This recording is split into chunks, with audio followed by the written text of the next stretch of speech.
Hey everyone, Erick Stakelbeck here. Today on the Newscast, a very busy week in the Middle East. Iran, Turkey, Hezbollah, and China all making moves in the world's most volatile region. We've got all the details for you coming up because remember, what happens in the Middle East does not stay in the Middle East. This is information you need to know.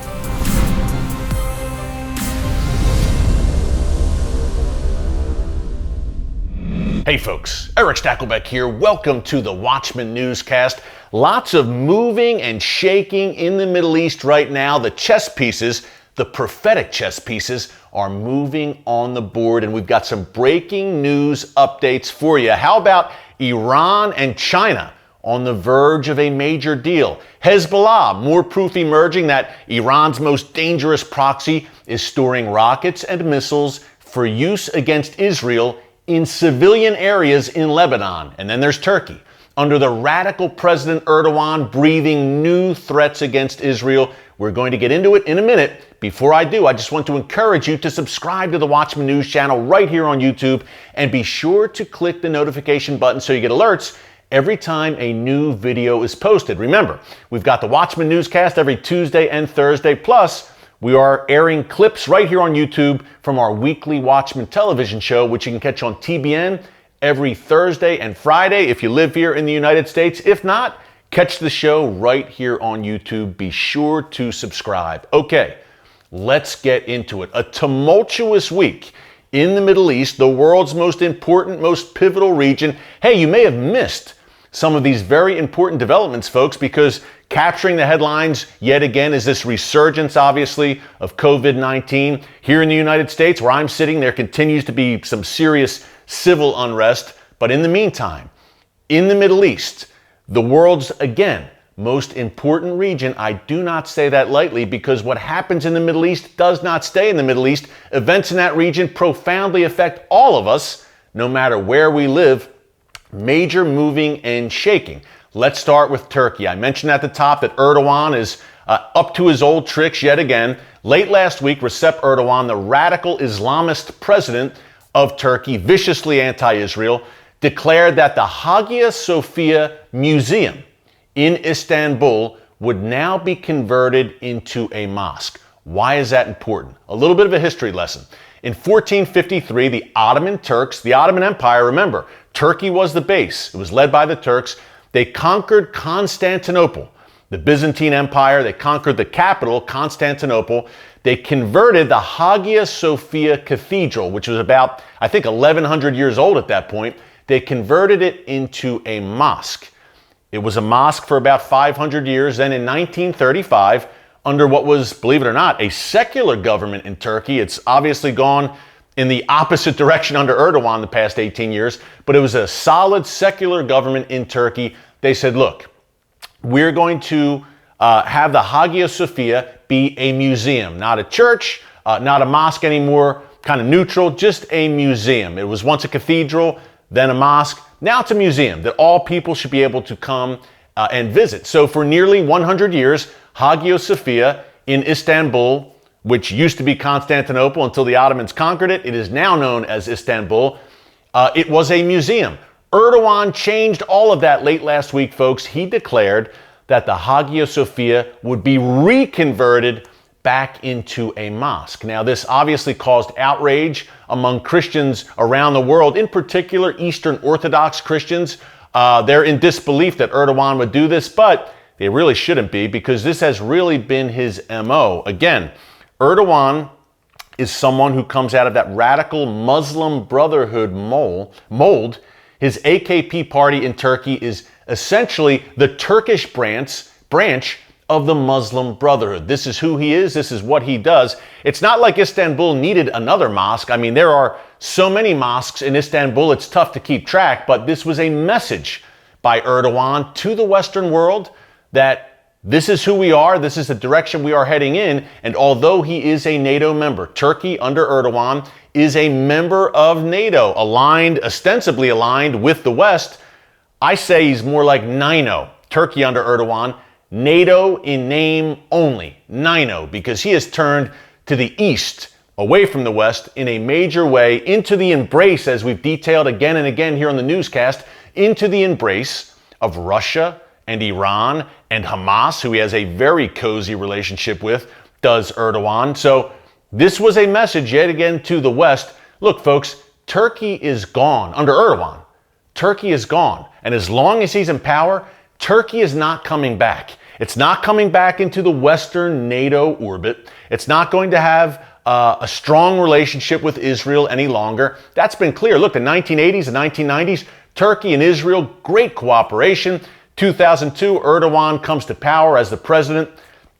Things have changed dramatically, to say the least, and he has tightened his grip on power, locking up journalists at an alarming rate, more than anywhere in the world, I believe. His embrace of Hamas, his vicious, and folks, I don't say that word lightly, his vicious rhetoric and threats against Israel only increasing. His involvement in the Mediterranean area. Look, Turkey's involved right now in Libya, in Syria, trying to expand his influence, because at the end of the day, Erdogan's ultimate goal is to revive that Ottoman Empire and to be the caliph, the leader of the caliphate, and to lead it. This is truly his ideology. So it should come as no surprise that in the same speech that he was praising this conversion of the Hagia Sophia back into a mosque, he also said that this is a step on the road to the liberation of Al-Aqsa. Wow. So now he brings Israel into the mix. This is the ultimate goal, and this is his ultimate vision, folks. Erdogan's very open about it. Al-Aqsa, obviously the Al-Aqsa Mosque, the Dome of the Rock, on the Temple Mount in Jerusalem. Muslims refer to it as Al-Aqsa. He's talking about, in his view, liberating, quote unquote, Jerusalem. He has said this many times, folks. Erdogan has talked about Jerusalem, talked about the need for Muslims to control Jerusalem on several occasions. And again, this is a leader of a strong NATO member, a strong in terms of a strong military. Turkey did have a strong economy. There's been some serious struggles lately, but they are a major player and an influential player, not only today in the Middle East, but historically in the region. And their leader right now is threatening Jerusalem. This is a very alarming trend, to say the least, that's been occurring under Erdogan. And again, keep an eye on that blooming alliance between Turkey, Iran, and Russia. Could be some major prophetic implications there. I'm talking Ezekiel 38, 39, Gog and Magog. We'll get into that in a later newscast, but keep an eye on Erdogan's moves. And there's not much of a response from the West, by the way. Hey, if he's a NATO member, NATO should be issuing a joint statement condemning this rhetoric from Erdogan, threatening Israel, threatening to seize Jerusalem. Where is NATO on this? Every NATO member nation should issue a joint statement condemning Turkey. And frankly, it's long past time to consider if Turkey should still remain a NATO member, because again, under Erdogan's leadership, Turkey is gone and it's not coming back. That's under Erdogan's leadership, folks. If a new leader emerges, Turkey's not gone. Turkey can turn it around. But Erdogan is tightening his grip, so the future in that country looks pretty grim. And some have compared it to the early days of the Iranian Revolution. But the Iranian Revolution was kind of a shorter time period. Took place over about a year or two, and the Ayatollah burst on the scene, and wow, things changed kind of overnight. But in Turkey, it's been a slow 18-year build under Erdogan since 2002 up until today. And again, that's the Muslim Brotherhood MO. Slowly, slowly, slowly, incrementally, bit by bit. And that's exactly what he's done. And I'm sad to say, he's done it with great success. Okay, moving on from Turkey to Iran, Erdogan's good friend. Iran, we've been talking about on the newscast over the past few weeks, has been subject to a series of mysterious explosions. Started about 3 weeks ago, a suspected underground ballistic missile site in Iran. There was a large explosion there to the east of Tehran. Tehran sent a fireball in the sky over the Iranian capital. Several smaller explosions in between, always targeting Iran's very sensitive nuclear weapons and ballistic missile sites. And it all came to a head about 2 weeks ago when the Natanz nuclear facility, a uranium enrichment facility where Iran is spinning centrifuges that can be used to build a nuclear bomb, there was a major explosion there as well. And analysts are saying that it may have set back Iran's nuclear program by at least several months. So, Iran right now, look, they have to be embarrassed, the Iranian regime. It's a black eye. These attacks, these mysterious explosions, this sabotage of their nuclear and missile programs, it's happening underneath their noses, and folks, they can't seem to stop it. Just yesterday, again, in the Bushehr port. Now, Bushehr is home to a nuclear reactor. Bushehr, Iran, in that port, 7 wooden ships in that port were set on fire. Who did it? We don't know. The fact that it's in Bushehr, which again is home to Iran's only nuclear plant, doesn't seem like a coincidence to me. It seems like a message sent to the Iranian regime. Of course, the mullahs and their minions continue to say, hey, it was a gas leak, it was human error every time there's a new explosion. But they are very furious over that Natanz attack. In particular, again, folks, this was crucial to their nuclear weapons program, spinning centrifuges there, enriching uranium, and Iranian leaders are breathing threats of retaliation. And they're even calling for a global response against, guess who? Israel. Now, no one has claimed responsibility for this series of explosions, but Israel has obviously done some very daring covert operations, including inside Iran over the past few years. So that remains to be seen as the dust settles here. But the main thing we want to focus on is the threat of Iranian retaliation. And there was a very interesting report in the Jerusalem Post yesterday talking about Iran keeping an eye on the Houthi rebels in Yemen. Remember, the Houthis are an Iranian proxy, armed and supported and financed by the Iranian regime. The Houthis have been doing these hybrid kinds of attacks using drones and missiles together. Now, Iran did that back in September 2019. Remember, we've talked about it here on the newscast, that really game-changing attack that Iran carried out against Saudi Arabian oil facilities. It used drones and ballistic missiles coming from Iranian soil. They're keeping an eye now on their good buddies, the Houthis, and seeing how the Houthis are doing these drone and missile attacks against Saudi Arabia and others. And some believe perhaps that's how Iran would retaliate against Israel in the wake of Natanz. It's getting to a point where there's going to have to be some kind of response for the Iranian regime to save face. These explosions are happening literally, folks, every day in sensitive sites which are crucial to Iran's ideological goal of developing nuclear weapons and the ballistic missiles to deliver them. So eventually they will respond. We talked about potential responses on last Thursday's newscast. I believe that was, July 9th? Check it out here on our archives on YouTube. So a response is coming. What will the response look like? Again, July 9th, we had some potential scenarios there. Another interesting nugget, we're talking Iran. Iran's most dangerous proxy, Hezbollah. A new report saying that there are some 25 missile sites in Beirut, the capital of Lebanon. Now, Hezbollah, their main bases of operation are southern Lebanon along Israel's northern border and in the suburbs surrounding Beirut, that whole area, the Lebanese capital. Some 25 missile sites reportedly in Beirut under Hezbollah's control. But folks, here's the catch. These missiles are positioned in civilian areas, in homes. And that's not by coincidence. Hezbollah willingly, as does Hamas, uses civilians, women and children as human shields.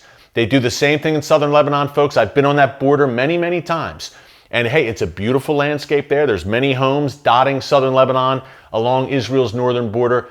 But something dangerous and evil lurks beneath those mountains and in those homes in the form of Hezbollah. They have commandeered, they have taken over all of those homes, many of those homes in southern Lebanon, and they have positioned rockets and missiles inside these civilian sites intentionally.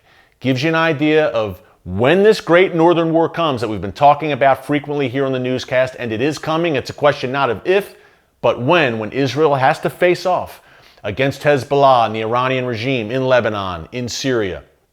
When it comes, there will be civilian casualties on God forbid on both sides. I'm sad. We hate to see any civilian casualties, but Hezbollah is guaranteeing that there will be civilian casualties because they will be launching rockets and missiles from homes and civilian areas and literally using innocent people as human shields. And when Israel strikes against these sites, you know the world and the UN and those anti-Israel forces will howl and point the finger at Israel, even though Israel shows incredible restraint and probably has the strictest rules of engagement on the battlefield in human history. Israel and the United States, the most humane fighting forces in world history. That is not an exaggeration. Hey, one last item to close with before we go. I mentioned at the top, Iran and China. I'm sure that got your interest.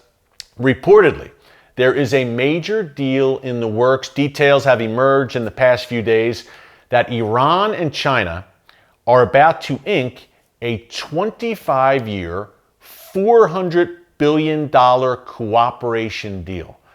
Now, folks, that's scary on several levels, but the cooperation and the parameters of this deal are China will help Iran with defense and security, aka supply Iran with dangerous weapons and dangerous technology to build more deadly weapons to be used against Israel and the West. That's one facet of it. Also, infrastructure. Now, does that mean, and U.S. officials are already warning about this, does that mean that China will build ports in Iran? That China will build military bases in Iran? That's an open question. What does this deal entail? China trying to exert more influence in the Middle East? Clearly. On the flip side, it's real simple. Iran will supply China with oil at a discounted rate. So it's real simple what's going on here, but these are two of the world's worst and most dangerous actors really solidifying their relationship, folks, and that's cause for major concern. Think about it. Iran with attempts to revive the Persian Empire.